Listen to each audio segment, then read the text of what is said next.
ఏదైతే మనం చెప్పుకున్నామో భీమిలికి సంబంధించిన కాన్స్టిట్యున్సీ లోకల్ మేనిఫెస్టో ఒకటి రిలీజ్ చేయాలని మనం ఆ రోజు అనుకోవటం, అయితే కొన్ని అంశాలు మళ్ళీ ఇంకా యాడ్ చేస్తే బాగుంటుందని చెప్పి కొంత సజెషన్స్ ఫీడ్బ్యాక్ రావడంతో దాన్ని ఈ రోజుకి వాయిదా వేసుకొని ఈరోజు ఇప్పుడే మనం ఈ లోకల్ మేనిఫెస్టో రిలీజ్ చేయడం జరిగింది. తెలుగుదేశం పార్టీ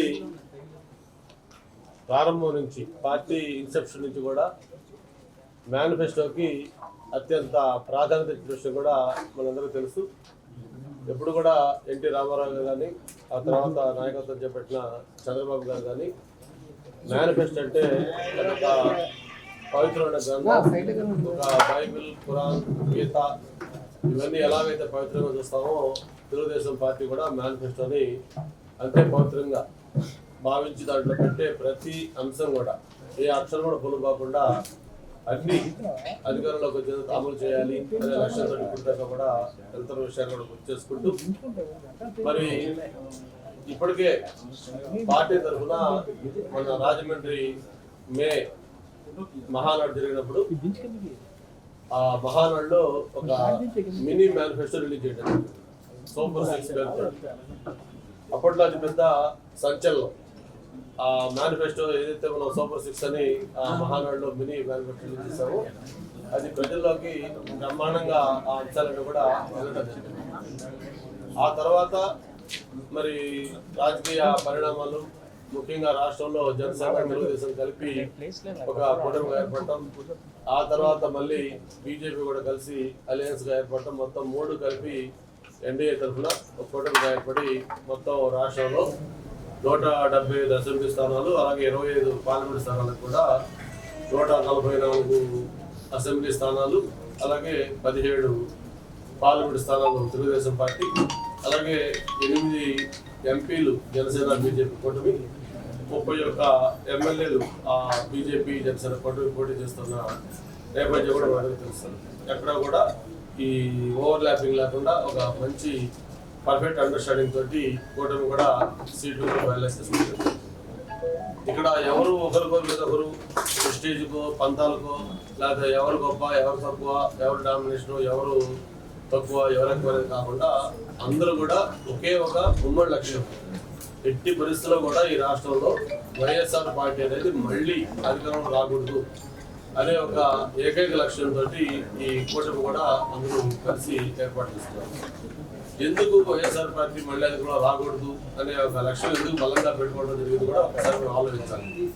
ఎందుకంటే ఆ రోజు 2019 ఎన్నికలకు ముందు ఒక ఛాన్స్ అని చెప్పని జగన్మోహన్ రెడ్డి గారు అధికారంలోకి వచ్చిన తర్వాత ఈ 5 ఏళ్ళు కూడా రాష్ట్రం అన్ని రంగాల్లో కూడా, అటు అభివృద్ధి కాదు మిగతా అన్ని రంగాల్లో కూడా పూర్తిగా వెనుకబడిపోవటం, మళ్ళీ ఇంకొకసారి ఈ రాష్ట్రం జగన్మోహన్ రెడ్డి గారిని బనాయించే కెపాసిటీ రాష్ట్రానికి లేదు. ఈ రాష్ట్ర ప్రజలు ఏ మాత్రం కూడా పొరపాటున మళ్ళీ జగన్మోహన్ రెడ్డి గారు వస్తే తీవ్రంగా నష్టపోతారు. కాబట్టి ఆ ప్రభుత్వ వ్యతిరేక ఓటు చేరకూడదు అనే ఒక లక్ష్యంతో ఈ అన్ని పార్టీలు కలిపి కూటమిగా ఏర్పడడం జరిగింది. మరి ఆ కూటమి ఏర్పడిన తర్వాత మొత్తం ఎలక్షన్ క్యాంపెయిన్ కూడా దాదాపు ఇంకొక 4 days లో కంప్లీట్ కాబోతాం. 11 సాయంత్రం 5 o'clock ప్రచారం క్లోజ్ అవుతాం.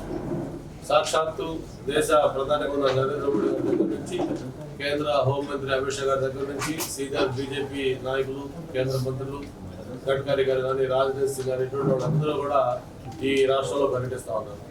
మరో పక్క చంద్రబాబు నాయుడు గారు, మరో పక్క పవన్ కళ్యాణ్ గారు, ఎవరికి వీలైన దగ్గర వాళ్ళు ఇండివిజువల్గా మీటింగ్లు చేస్తూ ఉన్నారు, జాయింట్ మీటింగ్స్ చేస్తూ ఉన్నారు, 3 కలిపి ఉమ్మడి సమావేశాలు పెట్టుకుంటా ఉన్నారు. మరి ఆ రోజు చిలుకూరుపేట దగ్గర నరేంద్ర మోడీ గారు, చంద్రబాబు గారు, పవన్ కళ్యాణ్ గారు మొట్టమొదటి ఉమ్మడి ఎన్డీఏ మీటింగ్ పెట్టడం, ఆ మీటింగ్ తర్వాత మొన్న ఏదైతే మళ్ళీ ఈ అమిత్ షా గారి మీటింగ్స్ కావచ్చు, అలాగే నరేంద్ర మోడీ గారి మీటింగ్స్ కావచ్చు, చంద్రబాబు, పవన్ కళ్యాణ్ గారు అయితే ఇప్పటికే దాదాపు అనేక ప్రాంతాల్లో, రాయలసీమ కావచ్చు, కోస్టల్ ఆంధ్ర కావచ్చు, ఉత్తరాంధ్ర కావచ్చు, చాలా ప్రాంతాల్లో ఇప్పటికే వాళ్ళిద్దరూ కలిపి జాయింట్ మీటింగ్స్ కూడా అడ్రస్ చేశారు. అన్ని చోట్ల కూడా బ్రహ్మాండమైన స్పందన. మొన్న అనకాపల్లి అయితే పిఎం గారు వచ్చినప్పుడు చంద్రబాబు, అలాగే రాజమండ్రిలో పవన్ కళ్యాణ్ పార్టిసిపేట్ చేస్తా ఉన్నారు. అంటే ఎందుకంటే లాజిస్టిక్స్ సపోర్ట్ చేయాలి కాబట్టి పిఎంతో పాటు వాళ్ళు ఎవరు రాలేరు కాబట్టి పిఎం గారు రోజుకి 2 మీటింగ్స్ పార్టిసిపేట్ చేస్తే ఒక చోట చంద్రబాబు గారు, ఒక చోట పవన్ కళ్యాణ్ గారు, అలాగే లోకేష్ గారు ఇటువంటి పార్టిసిపేట్ చేస్తున్నారు. ఈ విధంగా ఒక మంచి అండర్స్టాండింగ్ తోటి ఈ ప్రచారం కూడా చాలా పీక్కి వెళ్ళిపోయింది. ఇప్పటికే అన్ని ప్రాంతాల్లో కూడా ఒకటే ప్రజల అభిప్రాయం, ఎన్నికలు ఎంత త్వరగా వస్తాయి, ఎంత త్వరగా ఓట్లేసి మళ్ళీ కూటమిని గెలిపించాలి, వైఎస్ఆర్ పార్టీని ఇంటికి పంపించాలనే ఆతృత అంతలా కనిపిస్తా ఉంది. అందుకే మళ్ళీ మేము చెప్పడం జరిగింది, మే 13 ఎన్నికలు అయిపోయిన తర్వాత జూన్ 4న కౌంటింగ్ అవుతుంది. జూన్ 4 సాయంత్రం జగన్మోహన్ రెడ్డి గారు గవర్నర్ గారు కలిసి తన రాజీనామాని అఫీషియల్ గా అందజేయబోతా ఉన్నారు. ఆ తర్వాత జూన్ 9 చంద్రబాబు నాయుడు గారు అశేష జనవాణి మధ్య ఆయన ప్రమాణ స్వీకారం, ఆంధ్రప్రదేశ్ కి 3వ ముఖ్యమంత్రిగా మళ్ళీ ఆయన చంద్రబాబు గారు ప్రమాణ స్వీకారం కూడా చేయబోతా ఉన్నారు. ఈ సందర్భంగా ఏదైతే ఇప్పటికే సూపర్ 6 మేనిఫెస్టో కానీ, అలాగే జనసేన పెట్టిన షణ్ముఖ యోగంతో ఆయన ఇచ్చిన అంశాలు కానీ అన్నీ కలిపి ఇప్పటికే మొన్న విజయవాడలో చంద్రబాబు నాయుడు గారు, అలాగే పవన్ కళ్యాణ్ గారితో పాటు బీజేపీ కేంద్ర నాయకులు సిద్ధార్థ్ సింగ్ ఆయన సమక్షంలో ముగ్గురు కలిపి ఆ మేనిఫెస్టోని రిలీజ్ చేయడం జరిగింది. ప్రధానంగా ఆ మేనిఫెస్టోకి ఎందుకు ప్రాధాన్యత వచ్చిందంటే, అంతకు ముందు 2 days బ్యాకే ఏదైతే వైఎస్ఆర్సీపీ పార్టీ ఉందో వాళ్ళ మేనిఫెస్టో కూడా రిలీజ్ అయింది. ఆ వైఎస్ఆర్సీపీ పార్టీ మేనిఫెస్టో ఏ మాత్రం కొత్త లేకపోవటం, ఏదో కొత్త సీసాలో పాత సారాలాగా ఏదైతే 2019లో చెప్పిన అంశాలు ఉన్నాయో వాటిల్లే మళ్ళీ ఆయన రిపీట్ చేస్తున్నారని చెప్పడం జరిగింది. ఆయన చెప్పిన కొత్త విషయాలు ఏంటంటే, పెన్షన్ ఏదైతే 3,000 అని చెప్పి 5 ఏళ్ళు తీసుకున్నాడు 3,000 చేయడానికి, మళ్ళీ కూడా వచ్చే 5 ఏళ్లలో కూడా 24 ఎన్నికలు అయితే 24 కానీ, 25 కానీ, 26 కానీ, 27 కానీ ఏమి పెన్షన్ పెంచడంట. 250 రూపీస్, 29 ఇంకో 250 రూపీస్.